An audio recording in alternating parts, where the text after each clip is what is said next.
Doctor KT Jaleel, ബഹുമാനപ്പെട്ട പൊതുമരാമത്ത് വിനോദസഞ്ചാര വകുപ്പ് മന്ത്രി, പ്ലീസ് അവിടെ പോയിരിക്കണം. സഭ ഓർഡർ ആവണം.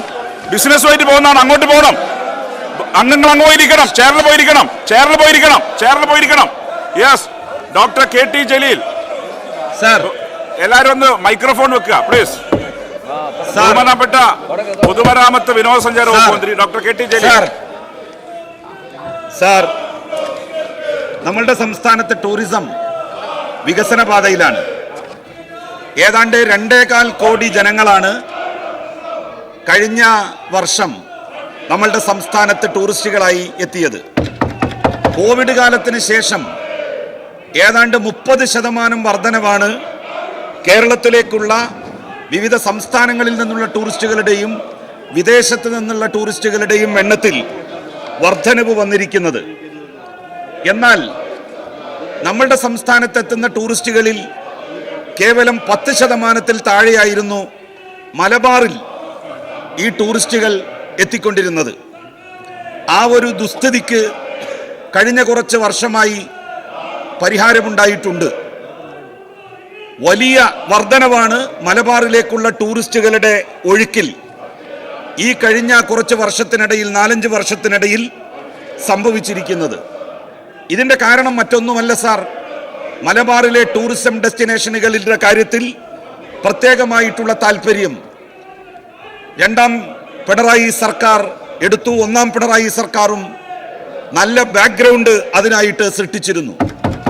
ബഹുമാന്യനായിട്ടുള്ള ടൂറിസം വകുപ്പ് മന്ത്രിയെ അക്കാര്യത്തിൽ പ്രത്യേകം അഭിനന്ദിക്കാൻ ഞാൻ ഈ വിലപ്പെട്ട സമയം ഉപയോഗപ്പെടുത്തുകയാണ്.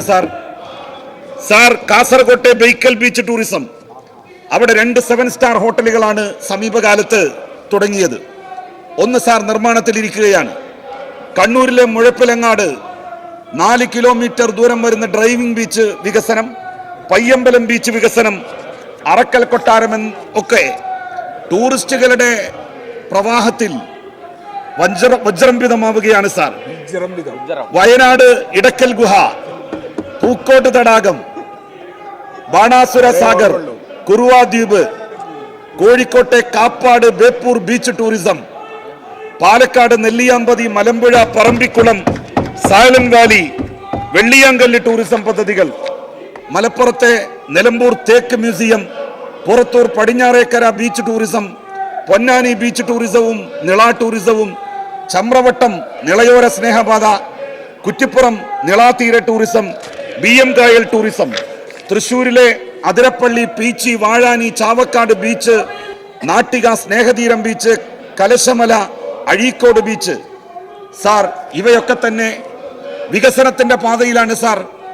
ഇനിയും വികസനം മലബാറിലെ ഈ ടൂറിസം ഡെസ്റ്റിനേഷനുകളിൽ വരുത്തേണ്ടതായിട്ടുണ്ട് സാർ. ലിറ്റററി ടൂറിസം ലോകരാജ്യങ്ങളിൽ വ്യാപകമായി വളർന്നുകൊണ്ടിരിക്കുകയാണ്. അതിന് ഏറെ സാധ്യതയുള്ള സംസ്ഥാനമാണ് കേരളം. മലബാറും ഒട്ടും പിന്നിലല്ല. ലിറ്റററി ടൂറിസത്തിന്റെ അനന്ത സാധ്യതകൾ പ്രയോജനപ്പെടുത്തി സംസ്ഥാനത്തെയും മലബാറിനെയും ആ മേഖലയിൽ ഉയർത്തിക്കൊണ്ടുവരാനുള്ള ഇടപെടലുകൾ ഉണ്ടാകണമെന്ന് ഞാൻ ഈ ശ്രദ്ധ ക്ഷണിക്കലിലൂടെ ബഹുമാനപ്പെട്ട മന്ത്രിയോട് അഭ്യർത്ഥിക്കുകയാണ്. ബഹുമാനപ്പെട്ട പൊതുമരാമത്ത് വിനോദസഞ്ചാര വകുപ്പ് മന്ത്രി. സർ, വിനോദസഞ്ചാര മേഖലയിൽ ലോക ഭൂപടത്തിൽ ചിരപ്രതിഷ്ഠ നേടാനുള്ള വൈവിധ്യങ്ങളായ പ്രവർത്തനങ്ങളാണ് ഇവിടെ കഴിഞ്ഞ 8.5 വർഷമായി സംസ്ഥാന സർക്കാർ, LDF സർക്കാർ നടത്തിക്കൊണ്ടിരിക്കുന്നത്. അതിൽ സർ വളരെ പ്രധാനപ്പെട്ടൊരു കാര്യമാണ് സർ, കേരളത്തിലേക്ക് വരുന്ന സഞ്ചാരികളിൽ ചെറിയൊരു ശതമാനം മാത്രമാണ് മലബാറിലെ ടൂറിസ്റ്റ് കേന്ദ്രങ്ങളിലേക്ക് വരുന്നത് എന്നുള്ളത്. തൃശ്ശൂർ മുതൽ കാസർഗോഡ് വരെയുള്ള 7 ജില്ലകളിൽ വെറും 6% സഞ്ചാരികൾ മാത്രമാണ് വരുന്നത് എന്നുള്ളതാണ് അതിലെ ഏറ്റവും പ്രയാസകരമായ ഒരു കാര്യം. അതിന് പല വിഷയങ്ങളുമുണ്ട്. ആ വിഷയങ്ങൾ പരിഹരിക്കാൻ സർക്കാർ എല്ലാ നിലയിലും ഇടപെട്ടിട്ടുണ്ട് സാർ. ആ ഇടപെടലിന് ഫലം കണ്ടുകൊണ്ടിരിക്കുന്നു. മലബാറിലെ പ്രധാനപ്പെട്ട ടൂറിസ്റ്റ് കേന്ദ്രം കൂടിയായ വയനാട് ജില്ല, ആ വയനാട് ജില്ല രൂപം കൊണ്ടതിന് ശേഷമുള്ള ചരിത്ര റെക്കോർഡ് ടൂറിസ്റ്റുകൾ ഈ വർഷം ആയി എന്നുള്ള സന്തോഷകരം ഈ സഭയെ അറിയിക്കാൻ ഞാൻ ആഗ്രഹിക്കുകയാണ് സാർ. അതുപോലെ നിരവധി ടൂറിസം പദ്ധതികളാണ് സാർ മലബാർ കേന്ദ്രീകരിച്ചുകൊണ്ട് നടത്തുന്നത്.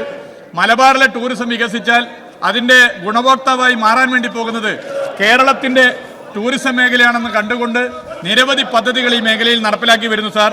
കേരളത്തിന്റെ ചരിത്രത്തിലാദ്യമായി മലബാർ ടൂറിസത്തിന് വേണ്ടി ഒരു സംസ്ഥാന സർക്കാർ B2B മീറ്റ് സംഘടിപ്പിച്ചത് ഈ വർഷമാണ് എന്നുള്ളത് ചൂണ്ടിക്കാട്ടാൻ ഞാൻ ആഗ്രഹിക്കുന്നു.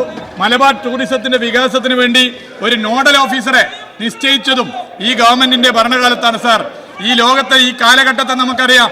വേട്ടക്കാർ തന്നെ ഇരകൾക്ക് വേണ്ടി വാദിക്കുന്ന ഒരു കാലമാണ് എന്നുള്ളത് നമുക്കറിയാം സാർ.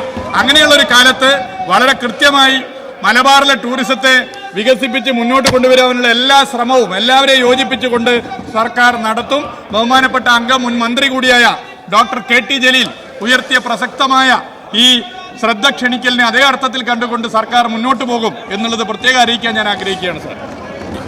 ബഹുമാനപ്പെട്ട ശ്രീ സജി ചെറിയാൻ ക്വസ്റ്റ്യൻ. ലോകത്തിലെ ഏറ്റവും കൂടുതൽ ജനസംഖ്യയുള്ള 4ാമത്തെ രാജ്യമാണ് ഇന്തോനേഷ്യ. ഒരുപക്ഷെ പ്രകൃതി ഭംഗി ഇത്രയധികം ടൂറിസ്റ്റ് ഡെസ്റ്റിനേഷനുകളാക്കി മാറ്റി അനന്തമായ ടൂറിസം സാധ്യതയെ പ്രയോജനപ്പെടുത്തുന്ന വേറെ ഒരു രാജ്യമുണ്ടോ എന്നുള്ളത് സംശയമാണ്. ഇന്തോനേഷ്യയിലെ എല്ലാ ദ്വീപുകളിലും ഇത്തരത്തിലുള്ള നിരവധി ടൂറിസം ഡെസ്റ്റിനേഷൻ കേന്ദ്രങ്ങൾ കാണാൻ വേണ്ടി കഴിയും. സമാനമായ രൂപത്തിൽ കേരളത്തിന്റെ പ്രകൃതി ഭംഗിയും നമ്മളുടെ പരമ്പരാഗതമായ തനത് കലാശൈലികളും പ്രയോജനപ്പെടുത്തി അത്തരത്തിലുള്ള ടൂറിസ്റ്റ് കേന്ദ്രങ്ങൾ വ്യാപകമായി നമ്മുടെ സംസ്ഥാനത്ത് സ്ഥാപിക്കുന്നതിനും അതിലൂടെ ടൂറിസ്റ്റുകളെ നമ്മുടെ സംസ്ഥാനത്തേക്ക് ആകർഷിക്കുന്നതിനും പ്രത്യേകമായിട്ടുള്ള ഇടപെടൽ ബഹുമാനപ്പെട്ട മന്ത്രിയുടെ ഭാഗത്ത് നിന്ന് ഉണ്ടാകുമോ? സാർ, തീർച്ചയായിട്ടും സാർ, അത്തരം പദ്ധതികൾ കഴിഞ്ഞ സർക്കാരും ഈ സർക്കാരും നടപ്പിലാക്കി വരുന്നുണ്ട് സാർ. ഇപ്പോ നമ്മൾ ചർച്ച ചെയ്തുകൊണ്ടിരിക്കുന്ന വിഷയവുമായി ബന്ധപ്പെട്ട് തന്നെ പരിശോധിച്ചാൽ ഗോത്രവർഗ സംസ്കാരം സഞ്ചാരികൾക്ക് അനുഭവേദ്യമാക്കുന്നതിന് വയനാട്ടിൽ ആരംഭിച്ച 800 LDF സർക്കാരിന്റെ സംഭാവനയാണ് എന്നുള്ളത് ഞാൻ ചൂണ്ടിക്കാട്ടാൻ ആഗ്രഹിക്കുകയാണ് സാർ. ബഹുമാന്യനായ മുൻ മന്ത്രി ശ്രീ AK ബാലനും ശ്രീ K രാധാകൃഷ്ണനെയും ഈ ഘട്ടത്തിൽ ഞാൻ ഓർക്കാൻ വേണ്ടി ആഗ്രഹിക്കുകയാണ്. അതുപോലെ തന്നെ ഇവിടെ ചൂണ്ടിക്കാട്ടിയ തെയ്യം, തിറ, കളരിപ്പയറ്റ്, മറ്റ് നാടൻ കലാരൂപങ്ങൾ, കളരിപ്പയറ്റൊക്കെ പ്രത്യേകിച്ച് സാർ ഈ കാലഘട്ടത്തിൽ വളരെ പ്രസക്തമാണ് എന്നുള്ളത് നമുക്ക് അറിയുന്നതാണ്. ഇതുപോലുള്ള കലാരൂപങ്ങൾ, മലബാറിന്റെ തനത് രുചികൾ എന്നിവ സഞ്ചാരികൾക്ക് അനുഭവേദ്യമാക്കുവാനുള്ള പ്രവർത്തനങ്ങളും LDF സർക്കാരിന്റെ നേതൃത്വത്തിൽ നടത്തി വരുന്നുണ്ട്. അതിനിയും ശക്തമായി തുടർന്ന് മുന്നോട്ട് പോകാനുള്ള എല്ലാ ശ്രമങ്ങളും സർക്കാർ നടത്തും എന്നുള്ളത് സഭയെ അറിയിക്കാൻ ഞാൻ ആഗ്രഹിക്കുകയാണ്.